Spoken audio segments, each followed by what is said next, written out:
Chandigarh police के cyber crime police station ने एक डिजिटल अरेस्ट और इम्पर्सोनेशन के ट्रांसनेशनल गैंग का पर्दाफाश किया है और भांडाफोड़ किया है। ये एक डिजिटल अरेस्ट का स्कैम था जिसमें एक सीनियर सिटीज़न महिला के साथ डिजिटल अरेस्ट का फ्रॉड हुआ है और ये कॉल हमारे पास लाइव भी थी, जिसके आपको हमने क्लिपिंग्स दिखाए हैं। जब इन लेडी को रियलाइज़ हुआ आफ्टर सम टाइम, करीबन 1 करोड़ का इनका पैसा इन्होंने दे दिया था इस फ्रॉड में, और उसके बाद इनको रियलाइज़ हुआ, इन्होंने हमें कांटेक्ट किया और उस टाइम पे भी कॉल लाइव थी, इनको कॉल्स आ रहे थे और हमने अपना एक स्टाफ वहाँ बिठाया, कांस्टेबल, और हमने ये वीडियो वगैरह ली जिससे हमने कैप्चर करा जो कॉल कर रहा है उसका face, and we are recognizing that कि कौन वो पर्सन है जो ये कॉल कर रहा है।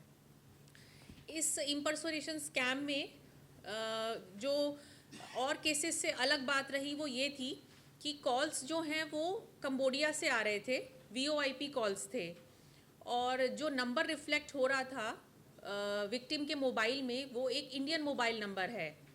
तो जब उसको हमने इन्वेस्टिगेट करना शुरू करा तो कुछ परत इस तरह से खुली कि एक सिम बॉक्सेस नाम का डिवाइस है, जिसके थ्रू इन लोगों ने कॉल्स को कन्वर्ट करा है। जो इंटरनेट से VoIP कॉल्स हैं वो इसके थ्रू रूट करने से वो इंडियन मोबाइल नंबर्स रिफ्लेक्ट करती हैं, और ये ऑटोमेटेड कॉल्स हैं। जैसे कॉल सेंटर का कॉल किसी को आता है और वो बात करता है, फिर वो बोलेंगे आप 9 प्रेस करें, फिर वो कॉल VoIP वाले कॉन्टैक्ट पर्सन के पास चली जाती है। वो विक्टिम से बात करते हैं और उसके बाद उसको कन्विंस करते हैं कि आप वीडियो कॉल पर आ जाएं और बात करें, और फिर ये प्रोसीजर शुरू होता है। तो ये जो सिम बॉक्सेस आप देख रहे हैं इसमें करीबन 32 सिम्स एक साथ लगाए जाते हैं और हर सिम की कैपेसिटी करीबन 1500 से ऊपर कॉल्स लेने की है एक दिन में। तो एक सिम बॉक्स करीबन 2 लाख कॉल्स को अटेंड करता है एक दिन में। तो ट्रैफिक जो है इसमें 2 लाख कॉल्स का है, यानी एक सिम बॉक्स से 2 लाख लोगों को कॉल्स हो रही हैं एक टाइम में, एक दिन में। और ये सिम बॉक्सेस हमें जब हमें ये पता चला कि कौन से 2 नंबर से कॉल आ रहा है, हमने उसको इन्वेस्टिगेट करना शुरू करा। फिर हमें IME सर्च करा, टेक्निकल इन्वेस्टिगेशन करी, जिसके थ्रू हमें लिंक्स मिले। पहली बात, ये जो हमें सिम बॉक्सेस रिकवर हुए इसके लिए हम पहले लुधियाना हमारी टीम गई कि ये नंबर्स जो थे जो जिससे फ़ोन कॉल हो रहा था वो एक्टिवेट कहाँ से हुए थे, कहाँ से इशू हुए थे, और ये लुधियाना से इशू हुए हैं। और हमारे पास फिर हमने लुधियाना में जो POS है, पॉइंट ऑफ सेल एजेंट्स हैं सिम कार्ड्स के, उनकी गिरफ्तारी हुई। उनके पास से हमें भारी मात्रा में सिम मिले और रिकॉर्ड्स मिले कि उन्होंने बल्क में सिम्स इशू करे हैं, और सिम्स इशू होने के बाद मेरठ में एक्टिवेटेड थे। यहाँ से सिम्स बल्क में ले जाए गए एक कैरियर के द्वारा, जिसको हमने अरेस्ट किया है। और मेरठ में कई सारे लोग ऐसे हैं जो इन सिम बॉक्सेस के साथ मल्टीपल सिम्स को यूज़ कर रहे हैं, जिसमें से 3 लोग हमने मेरठ से अरेस्ट किए हैं। अब बात आती है ये सिम बॉक्सेस ये कहाँ से आ रहे हैं। तो उसमें एक हमारे पास लीड मिली इन्वेस्टिगेशन में कि ये सिम बॉक्सेस जो हैं वो चाइना से आ रहे हैं, और चाइनीज़ कंपनी की ही इनकी मैन्युफैक्चरिंग है। क्विकटेल है और एक डिन स्टार है। इन 2 कंपनीज़ के हैं जो दोनों चाइनीज़ कंपनी हैं, और हमें इसके सबूत मिले हैं कि चाइना से कैसे सप्लाई हुए हैं और किस तरह से ये पूरा नेटवर्क शुरू किया गया है।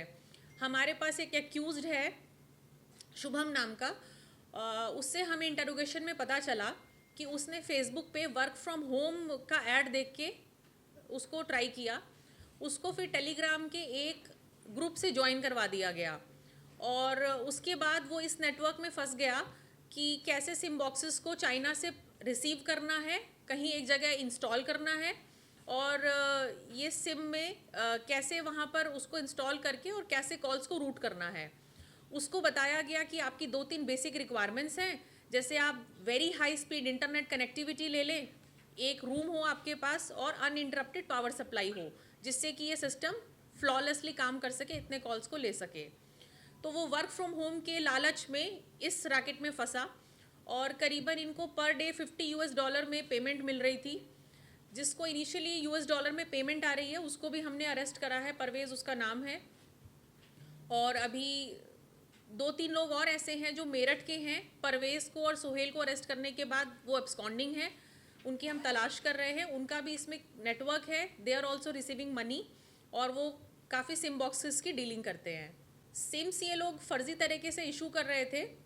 किसी का भी बायोमेट्रिक यूज़ कर रहे हैं। जैसे एक होता है पीओएस, एक होता है एजेंट। जो एजेंट होता है वो सर्टिफाई करता है कि हमने इसका बायोमेट्रिक लिया।